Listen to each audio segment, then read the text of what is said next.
air, tanah, api, udara. Halo semuanya, selamat datang kembali di Aroro TV dan terima kasih sudah mengklik video ini. Baiklah, di video ini kita akan kembali melanjutkan pembahasan dari Avatar The Last Airbender live action episode kedua, di mana di episode sebelumnya Aang, Katara, dan Sokka tiba di kuil udara selatan dan menyaksikan kehancuran tempat itu akibat dari kebengisan yang dilakukan oleh negara api. Banyak sekali detail, easter egg, dan perbedaan alur cerita yang bisa kami temukan di episode 2. So, tanpa berlama-lama lagi, saya Admin Aru dan mari kita mulai pembahasannya.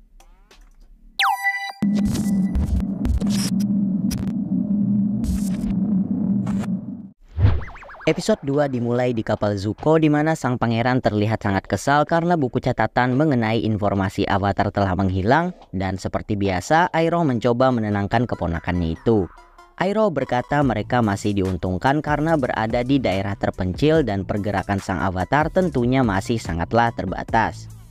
Scene berpindah ke Aang yang sedang membaca informasi tentang Pulau Kyoshi dari buku catatannya Zuko. Aang juga mendapatkan informasi dari sana jika Avatar Kyoshi merupakan pejuang yang hebat dan Avatar yang mampu menguasai Avatar State. Oleh karena itu, Aang berniat untuk pergi ke kuilnya yang berada di Pulau Kyoshi. Dari segi alasan tentunya sangat berbeda dengan versi Aang di animasi. Dia pergi ke Pulau Kyoshi hanya ingin untuk bersenang-senang dengan menaiki ikan koi raksasa di sana. Sokka sempat mengajak Katara untuk pulang karena ingin melindungi orang di desa. Merasa jika tugas mereka sudah selesai dengan menjauhkan Aang dari kejaran Zuko dan negara api. Namun Katara menolak dan berkata jika orang-orang di desa mampu untuk menjaga diri. Akan sia-sia jika mereka mampu melindungi desa tapi tidak bisa membantu melindungi dunia, yakni menemani sang Avatar. Scene selanjutnya memperlihatkan Momo versi live action yang saat itu sedang memakan makanan yang ada di dalam tas Katara. Berbeda dengan versi animasi di mana kemunculan pertama Momo terjadi di ruang suci kuil udara selatan. Ketika Katara ingin membereskan barangnya, dia melihat sebuah gulungan yang ternyata adalah gulungan pengendalian air. Berbeda dengan versi animasinya, Katara seharusnya mendapatkan gulungan ini setelah mencurinya dari para perompak. Di versi live action terungkap jika gulungan ini telah diwariskan di suku air selatan secara turun-temurun dan Grand baru memberikannya sekarang karena takut negara api mengetahui tentang pengendalian Katara. Sedangkan di versi animasi berdasarkan dari para perompak, gulungan tersebut berasal dari suku air utara. Sebelum pergi ke Pulau Kyoshi, Aang menguburkan jasad Gyatso, meminta maaf dan mengucapkan selamat tinggal sebagai tanda perpisahan, di mana semua scene ini tidak pernah terjadi di versi animasinya. Dilanjutkan dengan title episode kedua berjudul Warriors atau para ksatria dengan masih karakter Hanzi udara di belakangnya. Scene berpindah memperlihatkan Iroh dan Zuko sedang berada di sebuah pelabuhan. Di tempat ini menurut saya dari segi pakaian mengambil inspirasi dari pakaian dari kerajaan kuno di Asia Tenggara, yakni Kerajaan Khmer, yang di masa sekarang wilayah kekuasaannya pernah mencakup Burma, Kamboja, Laos, Thailand, dan Vietnam. Melihat Zuko yang gelisah, Iroh mencoba menjelaskan tujuan mereka ke sana. Pelabuhan tersebut merupakan markas komandan negara api yang tentunya akan membantu mereka untuk mendapatkan informasi kejadian aneh di sekitar daerah itu. Di versi animasi, pelabuhan ini bernama Pelabuhan Ketuh dan alasan Zuko berlabuh di sana dikarenakan kapalnya yang rusak berat setelah pertemuannya dengan tim Avatar Aang. Scene berpindah ke tim Avatar Aang yang tiba di Pulau Kyoshi. Ketika berkunjung ke patungnya, tim Avatar Aang disergap oleh para ksatria Kyoshi yang dipimpin oleh Suki. Katara mencoba menjelaskan jika mereka bukanlah musuh dan Aang adalah Avatar.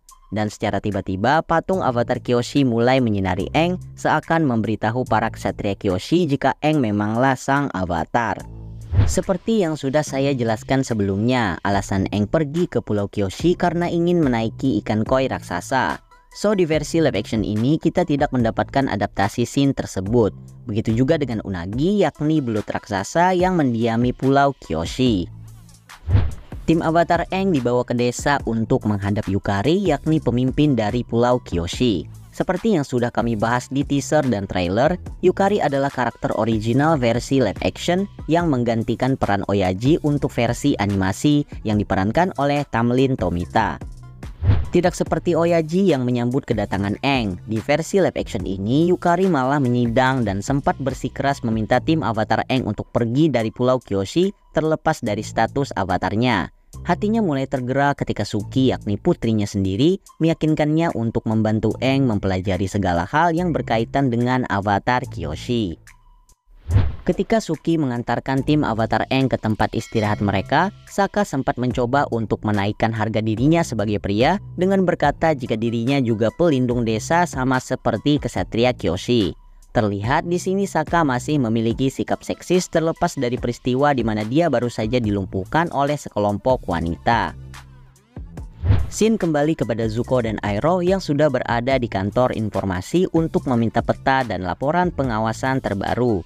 Terungkap jika komandan yang memimpin pelabuhan tersebut adalah Zhao. Mungkin ada sedikit perbedaan di versi live action ini di mana Iroh dan Zuko sama sekali tidak mengenal Zhao. Padahal di versi animasinya ketiga karakter ini mengenal satu sama lain. Dan terlebih lagi Zhao bahkan menghadiri Agnikai Zuko versus Ozai. Bagi kalian yang mau tahu lebih detail versi animasi dari karakter Zhao, kalian bisa tonton video berikut ini. Singkat cerita, Zhao mengiyakan permintaan Zuko dan Iroh tadi dan berjanji akan memberikannya besok pagi. Sama seperti di versi animasi, Zhao tidak mempercayai Zuko Iroh karena mencurigai gerak-gerik mereka. Bedanya di versi animasi, Zhao menjadi curiga karena melihat kondisi kapal Zuko yang hancur parah dan yakin ada sesuatu yang sedang disembunyikan oleh si pangeran terbuang. Shin berpindah memperlihatkan Sokka sedang membersihkan diri dan terkejut dengan kedatangan Suki ke sana. Jujur di scene ini tingkah Suki mulai aneh. Maksud saya dia kan baru ketemu Sokka tapi kok kayak sakau gitu. Ya cukup dimaklumi karena bisa saja Suki jarang melihat remaja pria seumurannya di Pulau Kyoshi. Apalagi Sokka orang luar kan. Cuman ya sakaunya nggak gitu juga. Apalagi pas liatin tubuh Sokka di scene ini. Cukup mencurigakan. Selanjutnya kita diperlihatkan scene di mana Katara sedang mempelajari gulungan pengendalian air yang diberikan oleh Grand. Katara mencoba mengajak Aang untuk ikut berlatih pengendalian air bersamanya, namun ditolak oleh Aang yang belum terbiasa berlatih selain dengan Gyatso. Di versi animasi, Aang dan Katara sempat berselisih ketika mempelajari pengendalian dari gulungan itu. Katara yang kesulitan mempelajari teknik-tekniknya sempat iri dengan Aang yang mampu menguasainya dengan mudah. So, di versi ini kita tidak mendapatkan momen Aang berlatih pengendalian air dan adegan perselisihannya dengan Katara. Di Pulau Kyoshi ini, inspirasi dari budaya Jepang sangatlah kental, bisa dilihat dari pakaian tradisional, rumah, dan bahkan makanannya. Sama seperti di animasi, Aang memamerkan pengendalian udaranya kepada anak-anak di desa Pulau Kyoshi dengan menggerakkan sebuah sendok dan mengeluarkan teknik air scooternya yang merupakan referensi dari scene di intro animasinya. Dari kejauhan, Yukari menjelaskan kembali kepada Suki alasan Pulau Kyoshi mengasingkan diri dari dunia luar. Intinya mereka tidak ingin terlibat dengan peperangan, khususnya peperangan yang telah dimulai oleh negara api. Kebijakan isolasi Pulau Kyoshi ini terinspirasi dari kebijakan Sakoku yang pernah diberlakukan oleh keluarga Tokugawa di Jepang dari abad ke-16 hingga abad ke-19. By the way, di scene ini Suki kembali memandangi Sokka. Shin beralih kepada Zhao yang akhirnya mengetahui jika Zuko sempat menangkap Avatar dan sedang melakukan pengejaran. Zhao mendapatkan informasi ini karena berhasil menginterogasi bawahan Zuko. Dia memerintahkan bawahannya untuk menyelidiki dan mencari informasi keberadaan Aang secepat mungkin tanpa sepengetahuan Zuko. Ini berbeda dengan versi animasi. Ketika Zhao mengetahui hal tersebut, dia secara terang-terangan berkata ingin menangkap Avatar. Zhao bahkan sempat meremehkan Zuko yang pada akhirnya membuat Zuko menantang Zhao di Agnikai dengan hasil Zuko secara terhormat memenangkan duel tersebut. So sangat disayangkan pihak Netflix menghilangkan adegan Agnikai antara Zuko versus Zhao di versi live action ini. Scene berpindah memperlihatkan momen kebersamaan Sokka dan Suki. Mulai dari sini sepertinya kadar seksi Sokka mulai menurun. Setelah dikalahkan oleh Suki di adegan ini, bukannya kesal, dia malah pergi tanpa sepatah kata pun. Di sisi lain, Suki menjadi bingung karena merasa tingkahnya tadi belum berhasil mencuri perhatian Sokka. Di versi live action, kuil avatar Kyoshi tepat berada di bawah patungnya, berbeda dengan versi animasi di mana kuil avatar Kyoshi secara terpisah berada di desa. Di sini, Aang dan Katara tidak menemukan informasi tentang Avatar State. Mereka hanya menemukan kisah hidup avatar Kyoshi yang merupakan anak yatim piatu sebelum akhirnya menjadi pelayan di sebuah keluarga kaya raya di pelabuhan Yokoya, yakni nama dari Pulau Kyoshi sebelum berpisah dengan pulau utama. Ini adalah referensi dari novel Rise of Kyoshi yang memuat asal-usul dan kisah awal dari avatar Kyoshi. Oke, buat yang masih bingung, gambaran besarnya adalah Kyoshi merupakan anak dari dua kriminal, yakni Jessa, seorang biksuni pelarian, dan Hark, seorang pekerja seni dari kerajaan bumi yang berasal dari keluarga miskin. Kyoshi dibuang oleh kedua orang tuanya dan hidup susah sebelum akhirnya bertemu dengan seorang biksu bernama Kelsang yang kemudian menjadi ayah angkatnya. Kelsang yang merupakan sahabat seorang diplomat bernama Jianzhu meminta kepadanya untuk memperkerjakan Kyoshi di Mansion Avatar Yun, yakni si avatar palsu atau seseorang yang status avatarnya tertukar dengan Kyoshi. Nah, secara garis besar itu adalah kisah dari avatar Kyoshi. Dan bagi yang ingin sedikit mengenal tentang Jianzhu dan Kelsang, kalian bisa cek video kisah hidup avatar Kuruk karena mereka berdua adalah anggota dari tim avatar Kuruk di masanya. Versi live action sempat menunjukkan sebuah lukisan dari Kyoshi sedang bertarung dengan Jin. Ini adalah referensi dari episode Avatar Day di mana Kyoshi menceritakan masa lalunya ketika berhadapan dengan Jin. Selain itu, di versi animasi, lukisan yang berada di kuil menceritakan kisah avatar Kyoshi selepas memisahkan diri dari pulau utama dan menciptakan pulau Kyoshi. Kemudian di versi live action juga terdapat sebuah pakaian yang mungkin saja ini adalah pakaian normal ketika Kyoshi sedang rehat dari tugas avatarnya. Berdasarkan buku yang dibaca Katara, Aang bisa meminta bimbingan dari avatar terdahulu, namun perlu mencari cara agar bisa berkomunikasi dengan mereka. Di tempat berbeda, Zuko dan Iroh mendapat informasi dari seorang pedagang jika Zhao pergi ke Pulau Kyoshi karena mendengar berita tentang sapi terbang di sana. Di versi animasi, rumor keberadaan avatar di Pulau Kyoshi tersebar dari gosip anak-anak, dilanjutkan dengan seorang nelayan ke seorang pedagang, diteruskan kepada pembeli yang ternyata pembeli tersebut adalah bawahan Zuko.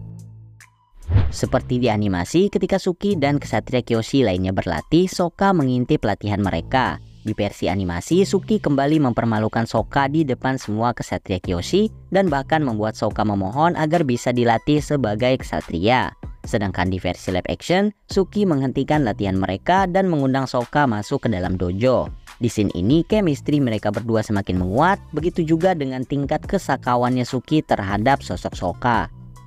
Setelah mendengar penjelasan Katara di scene sebelumnya, Aang mencoba untuk bermeditasi di depan patung avatar Kyoshi dengan harapan bisa berkomunikasi dengan pendahulunya itu. Dan tak lama berselang, patung avatar Kyoshi bercahaya, begitu juga dengan tato pengembara udara Aang, menandakan Aang berhasil melakukan meditasinya. Scene ini mengambil adaptasi dari versi animasinya ketika Aang meminta bimbingan para avatar terdahulu untuk mengalahkan Raja Api Ozai yang seharusnya baru terjadi di season ketiga. Kembali ke scene dimana Sokka dan Suki yang sedang asyik bergulat, maksud saya asyik berlatih. Di scene ini, Suki menghapus riasannya dan memperlihatkan wajah aslinya yang sungguh menawan. Di versi animasi, di awal pertemuannya dengan Sokka, Suki tidak pernah menunjukkan wajah aslinya kepada Sokka.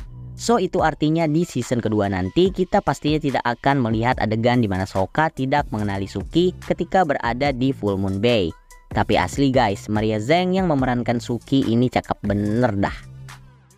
Tidak lama setelah itu, lonceng peringatan pun berbunyi karena Zhao beserta pasukannya tiba di Pulau Kyoshi. Dengan kebijaksanaannya, Zuko diberi arahan oleh Iroh untuk pergi ke patung Kyoshi karena dia yakin Aang berada di sana. Setibanya Zhao beserta pasukannya di desa, Yukari menyambut kedatangan mereka. Zhao meminta Yukari memberitahu keberadaan Aang, namun Yukari berdalih jika mereka tidak pernah kedatangan orang asing. Ketika Zhao memerintahkan pasukannya untuk menggeledah tempat itu, Yukari langsung membanting salah satu pasukan Zhao. Yukari merupakan mantan kesatria Kyoshi dan akibat tindakannya itu, Zhao memerintahkan pasukannya untuk menyerang. Di tempat berbeda, Zuko hampir sampai di lokasi patung avatar Kyoshi tempat Aang sedang bermeditasi. Melihat Aang yang belum kembali, Katara berinisiatif untuk melawan Zuko. Di versi animasi, pertarungan mereka berdua baru terjadi di peristiwa invasi Kutub Utara. Ketika terpojok melawan Zuko, Katara mendapat flashback masa kecilnya, yakni ketika negara api menyerang suku air selatan, di mana dia secara langsung melihat Kaya, ibunya tewas dibakar oleh negara api. Di versi animasi, kita tidak pernah mendapatkan momen kematian Kaya karena tentunya pihak Nickelodeon tidak bisa menampilkan adegan tersebut, mengingat Atla pada saat itu ditujukan untuk anak-anak. Di versi live action ini, kita secara jelas diperlihatkan momen kematian Kaya yang cukup tragis. Dan jika ingin merujuk kepada versi animasi, yang membunuh Kaya adalah Yonra, pemimpin dari Southern Riders, yakni unit khusus dari Angkatan Laut Negara Api yang dibentuk untuk menaklukkan suku air selatan dengan menangkap atau melenyapkan para pengendali airnya. Di saat semua orang di Pulau Kyoshi sedang bertarung melawan negara api, Aang masih mendapatkan beberapa penjelasan dari Avatar Kyoshi tentang Avatar State dan peran seorang avatar untuk dunia. Aang juga mendapatkan penglihatan dari Avatar Kyoshi tentang tragedi yang akan melanda Kutub Utara. Jika Aang tidak ke sana, maka pengendali air akan punah seperti pengembara udara. Di versi animasi, Aang berkomunikasi dengan Avatar Roku dan membicarakan tentang kedatangan komet Sojin yang bisa memperkuat negara api. Avatar Roku berkaca dari peristiwa sebelumnya dan mencoba memprediksi apa yang akan terjadi jika Aang tidak mengalahkan Raja Api sebelum kedatangan komet Sojin. Nah, di versi live action ini, saya bingung dengan Avatar Kyoshi yang mampu melihat peristiwa yang akan terjadi di masa depan. Padahal di series animasinya, seingat saya, seorang avatar tidak memiliki kemampuan seperti ini. Terlebih lagi, Netflix tidak memberikan penjelasan bagaimana caranya Kyoshi mengetahui peristiwa di masa depan. Gimana menurut kalian guys? Jika opini saya salah, tolong koreksi di kolom komentar. Kyoshi kemudian membantu Aang untuk mengalahkan negara api dengan cara yang sama seperti yang dilakukan oleh Roku di versi animasi. Kyoshi mengambil alih tubuh Aang dan menyelamatkan Katara dari Zuko. Setelah itu, Kyoshi pergi ke desa dan menumbangkan pasukan Zhao dengan mengeluarkan pengendalian selagi dalam mode Avatar State. Ini merupakan scene favorit saya di episode kedua. Efek dan visual dari keempat elemen disajikan dengan bagus sehingga berhasil menunjukkan kehebatan dari seorang avatar Kyoshi. Kyoshi akhirnya mengembalikan tubuh Aang setelah Zhao dan pasukannya memutuskan untuk mundur dan pergi dari Pulau Kyoshi. Yukari mewakili seluruh penduduk Pulau Kyoshi berterima kasih kepada Aang karena telah memberi harapan kepada mereka. Sebelum pergi dari Pulau Kyoshi, Suki juga secara personal berterima kasih kepada Sokka karena sudah memperlihatkan dunia kepadanya dan mereka pun berciuman. Hai. Oke. Ini sangat berbeda dengan versi animasi karena di pertemuan mereka di Pulau Kyoshi, mereka tidak atau setidaknya belum pernah berciuman, melainkan Suki hanya memberikan ciuman manis di pipi Sokka. Kesimpulannya, di versi live action ini, Ian Owsley selaku pemeran Sokka menang banyak guys. Di atas apa, Sokka memandangi kipas yang diberikan oleh Suki. Kemudian Aang memberitahu kepada Katara dan Sokka tentang penglihatan yang akan terjadi di Kutub Utara dan Aang harus ke sana untuk menghentikannya. Berbeda dengan versi animasi, tujuan tim Avatar Aang pergi ke Kutub Utara agar bisa menemukan guru pengendali air untuk Katara dan Aang. Jadi di versi live action ini, tim Avatar Aang pergi ke Kutub Utara untuk menghentikan penglihatan tadi sekaligus mencari guru pengendalian air. Scene berpindah memperlihatkan Zhao yang sedang memberikan alasan mengapa dirinya berada di Pulau Kyoshi kepada Zuko dan Iroh. Dia mengaku hanya merespon laporan gangguan di Pulau Kyoshi dan tidak menyangka akan bertemu avatar di sana. Zuko kemudian meminta Zhao untuk merahasiakan tentang kemunculan avatar. Mendengar hal itu, Zhao meminta Zuko untuk bekerja sama dalam menangkap avatar dan berkata jika Zuko yang akan memimpin perburuan tersebut. Namun sayangnya Zhao mengkhianati Zuko dan memberitahukan kemunculan avatar kepada Raja Api Ozai. Berbeda dengan versi animasinya, berita kemunculan avatar terjadi ketika Aang masuk ke Avatar State saat berada di kuil udara selatan. Guru api yang melihat tanda di kuil Avatar Roku menyampaikan hal tersebut kepada Raja Api Ozai. Episode kedua akhirnya ditutup dengan kemunculan dari sosok Raja Api Ozai yang diperankan oleh Daniel Dae Kim. So, itu dia tadi alur cerita dari episode kedua Avatar The Last Airbender live action dengan beberapa pembahasan detail, easter egg, dan perbedaan dari versi animasinya. Banyak sekali perubahan cerita yang terjadi di episode kedua.